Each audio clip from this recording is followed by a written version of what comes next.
It's 8:30. Good morning, I'm Ian Crouch with Hunter News. A man in his 20s has been seriously injured in a bad crash outside the Raymond Terrace tip this morning. His car collided with a garbage truck just after 6:30 on New Line Road. He's been taken to the John Hunter Hospital with head injuries and cuts and bruises. The driver of the garbage truck wasn't injured. Police are appealing for help to locate a man involved in a serious accident at Cam's Wharf in June. 27-year-old Joshua Ucic is wanted on an outstanding warrant in relation to the June 3 crash on Wild Duck Drive, in which a Toyota Camry collided with a motorbike and allegedly failed to stop. The motorbike rider, well-known identity Trevor Fing, lost an arm and a leg in the accident.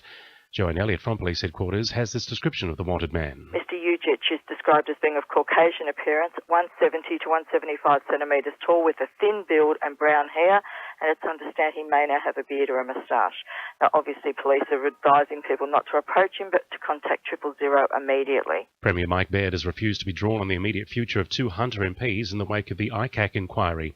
The member for Port Stephens, Craig Bowman, and Swansea MP Gary Edwards stepped aside from the Parliamentary Liberal Party after they were implicated in the developer donation scandal, but both remain the endorsed party candidates despite facing threats of expulsion.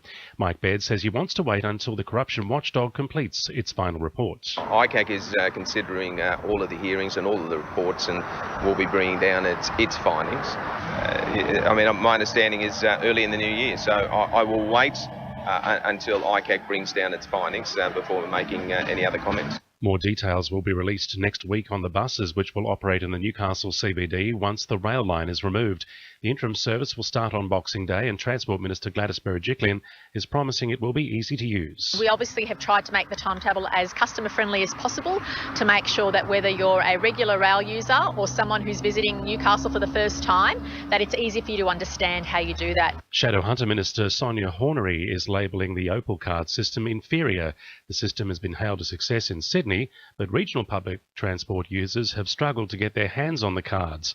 Sonia Hornery says some Hunter residents have had to wait half an hour on the phone to get information about the system. One elderly gentleman was very concerned because not only did he not have a telephone, but when he went to a public phone, he waited for more than half an hour in a queue behind 70 people to wait to speak to somebody about the Opal card. And the great white shark living in Lake Macquarie has turned up again. A fisherman was at a jetty at Murray's Beach yesterday when he spotted the shark circling just 50 metres from the shore before coming within a metre of him. The wharf is popular with children, while water skiers use the area regularly. Now with sport, Cecilia Connell. Almost 100 Knights members packed Broadmeadow Room at Hunter Stadium last night for the Newcastle Knights Members Club annual general meeting. The turnout was heavily critical of the team's ownership transition and why a meeting wasn't called to keep members up to speed.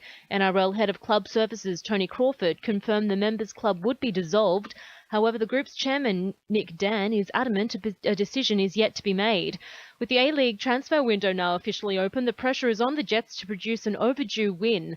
Coach Phil Stubbins will need to decide whether to make large-scale player changes or keep faith in the current crop and opt for strategic tweaks. A ton of Jets players are coming out of contract, including Joel Griffiths, Q Arleens and Mark Birighitti. And Waratah golfers Lee McKechnie and Aaron Townsend are poised for good results at the New South Wales PGA Championship today after both finished Thursday 3 under 68 in 14th place. That's sport. I'm Cecilia Connell. To a new RFM News Time, 26 to 9.